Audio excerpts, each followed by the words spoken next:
All right, what's up, you guys? This is Sam Sim in the building once again, and this is part two for users and losers, the Atlanta edition, which is inspired by one particular female. Actually, I know two females who have moved to Columbus who are single and they do not want to date guys down there because of the whole DL situation and the transgender situation that's like just got big down there in Atlanta. But anyway, it's not really about them because these females are, the type of females where, they make money, they live alone as single women, but they moved down there, to kind of like better their lives, I guess.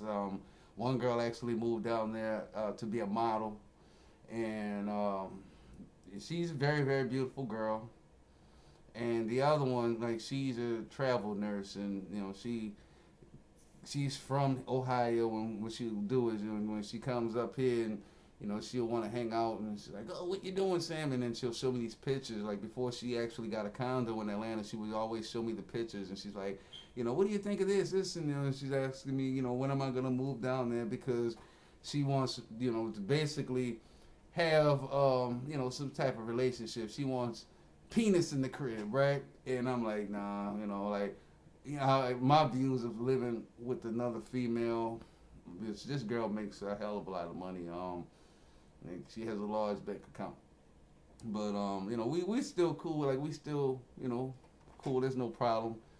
But this is for the assholes. Like the vast majority of women and men who I know who have moved to Atlanta from various places like Chicago, Detroit, Cleveland, Youngstown, Ohio, etc., including Columbus. What's up, Lily? Say hello to the camera. All right. Well,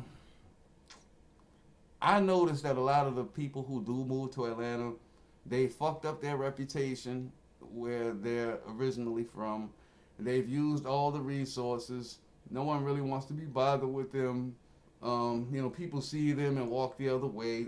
And then, I hear that they go to Atlanta to basically, refurbish their lives, you know. And, a lot of them, they watch these reality TV shows. They're into the whole party culture of Atlanta. And, that's basically what it is. I have family members who have moved to Atlanta as well, who are losers, and like I say, they fucked up their lives wherever they're from. No one wants to hire them, no one wants to be associated with them, and then next thing you know, boop, they're in Atlanta. You know, at one point they used to call Atlanta the Black Mecca, and for a while it was the Black Mecca, but this is before the surge of all the people actually moving down there.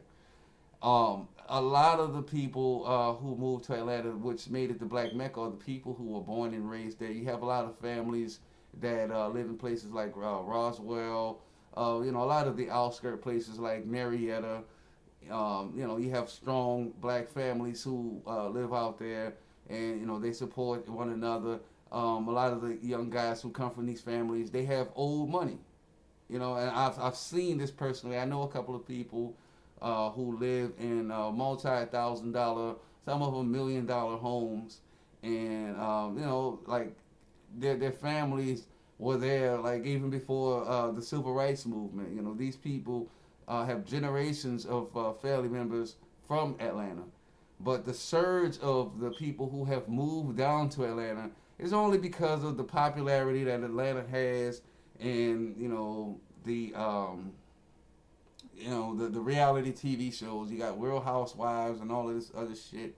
Hip Hop Housewives. I don't really watch it, but I see this shit with like my older stepsister, which is a prime example.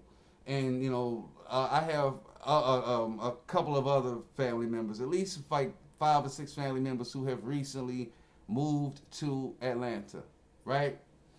But like I say, the Black Mecca reputation of Atlanta has come from the people who have lived there, born and raised, stayed there for years. And from what I understand, a lot of these people are tired. A lot of people are like, hey, don't come down here to Atlanta. Um, I'm from New Orleans, right? And before I left New Orleans, um, which I still go back and I still do projects to help rebuild the community and shit like that. Like I still have a strong connection with the city. But a lot of these people who move down there to Atlanta, they have no idea about the history of the city. They have no idea about their culture for the most part, the culture that keeps it moving and keeps the reputation strong. They have no idea about that. And I mean, it saddens me. It really saddens me. I'm personally, I'm pissed off about it because when you look at the cities that these people have come from, Youngstown, Ohio, Detroit, Michigan, Chicago, St. Louis, um, man, I can go on and on and on where these people are from, and these cities are like damn near gone to ruins, especially places like Detroit and Youngstown, Ohio. You know, but they go down there, and they tend to fuck up down there as well. A lot of these people they get these drunken while intoxicated charges. They fuck around and they get in and out of jail, in trouble with the law. A lot of these flamboyant gays are moving down to Atlanta. Like I know one guy, he used to work at the bank, and then he wants to go down to Atlanta, and become a flight attendant and shit like that. And I'm like, wow. And then the next thing you know, like he falls off, gets in and out of jail out there, I don't know whatever the fuck happened. But then he ends up back in Ohio again, and then he sneaks back down to Atlanta and shit like that, right? So look at the communities that these people have left. Like they're torn, like they're destroyed. And I'm speaking about Detroit and like places like Cleveland, the east side of Cleveland, and the entire city of Youngstown, Ohio. The resources are gone, and it's not because of the environment. It's because of the lack of the people, and it doesn't keep the engine running anymore. So these people think that they can go down to Atlanta and become a part of the engine, and the reputation of Atlanta, the positive reputation of Atlanta, is not there anymore. And at the end of the day, like these guys are users and fucking losers. They're using Atlanta, for the concept of it being, this black melting pot where everybody can go and succeed. You see a lot of these fucking rappers who go down there to Atlanta to try to make it. When I go to Atlanta, it's always the same shit. I'm a model, and half of these bitches is just like average. I mean, I only know one female personally who has moved to Atlanta, who I can say actually can go down there and honestly call herself a model, and she is definitely a model material. But a lot of these females, they go down there, oh, I'm a model. A lot of them will go down there and they're like, oh, well, I'm a DJ, I'm a rapper, I'm a producer, and their music is mediocre. And not only that, when they do their music sounding like Atlanta.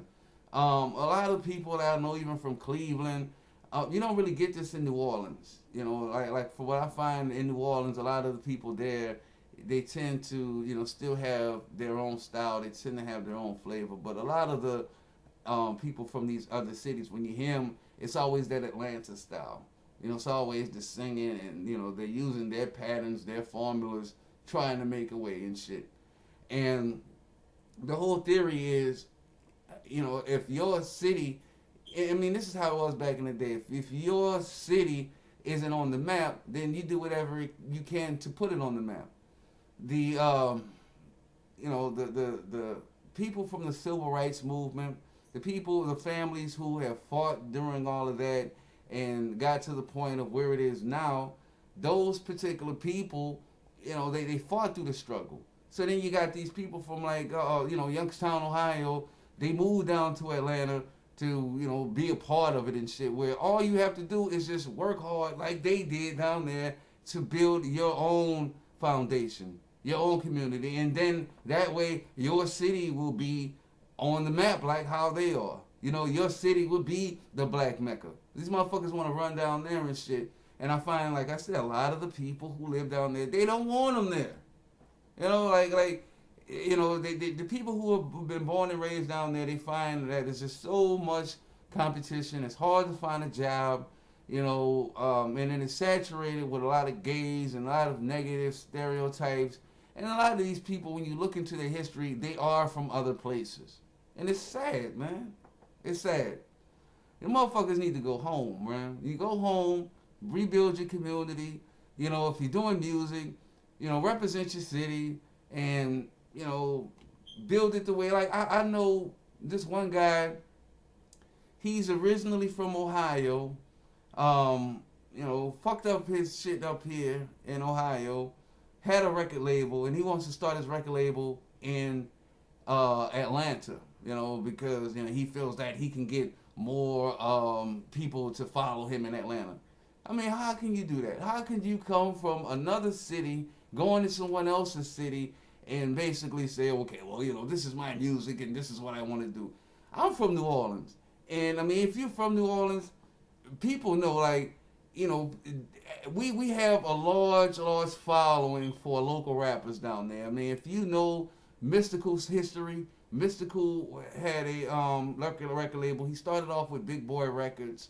A lot of the guys from New Orleans who were known, who are known, they started off local. Cash Money Records started off local, 1992. They started off as a mom and pop record label. They did bounce music, did party music, and it wasn't until 1998 when they got the $30 million deal with Universal.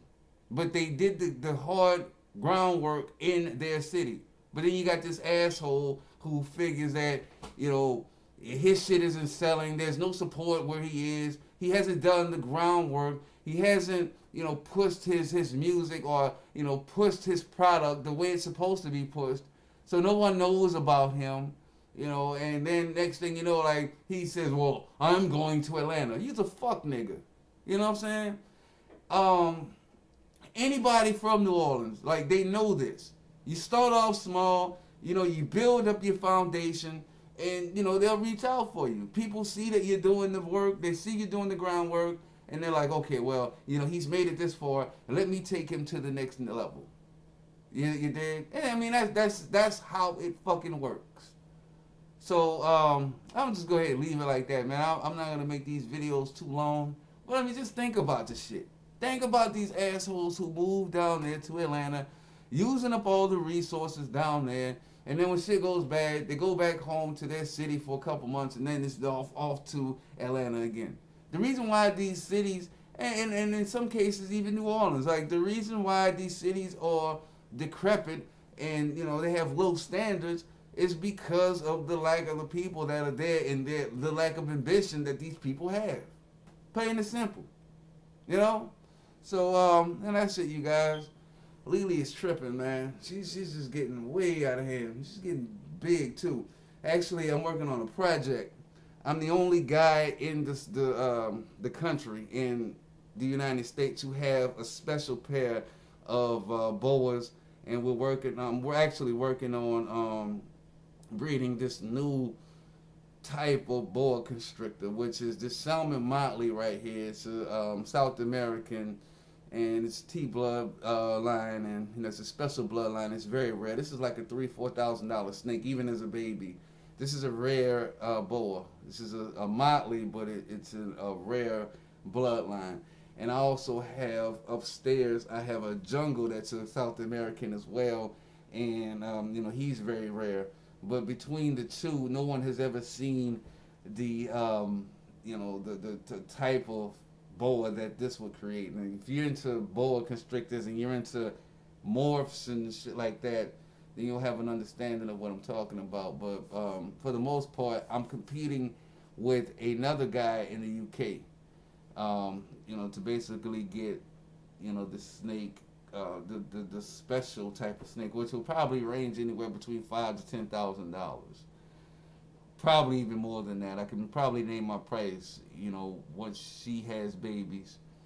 But, I'm taking care of her, making sure that she's, legit and all of that. She's very, very, timid. I don't know. I'm just going to leave it like that. But I'm going to go ahead and take care of her, man. She's crawling all over me, wanting to move around and shit.